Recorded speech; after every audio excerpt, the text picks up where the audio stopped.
ನಮಸ್ಕಾರ ಎಲ್ಲರಿಗೂ.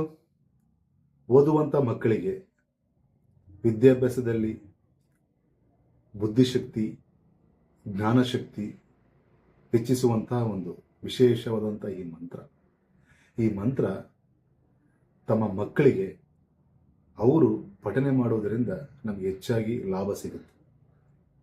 ಸೊ ಆ ಮಂತ್ರ ಪ್ರತಿದಿನ 9 ಬಾರಿ ಈ ಮಂತ್ರನ ಪಠನೆ ಮಾಡಬೇಕು. ಆ ಮಂತ್ರ ನಾನು ಆಲ್ರೆಡಿ ಸ್ಕ್ರೀನಲ್ಲಿ ಹಾಕಿದ್ದೀನಿ. ಜ್ಞಾನಾನಂದಮಯಂ ದೇವಂ ನಿರ್ಮಲ ಸ್ಫಟಿಕಾಕೃತಿ ಆಧಾರಂ ಸರ್ವ ವಿದ್ಯಾನಾಂ ಹಯಗ್ರೀವಂ ಉಪಾಸ್ಮಹೆ. ಈ ಮಂತ್ರ ಬಹಳ ವಿಶೇಷವಾಗಿರುತ್ತೆ.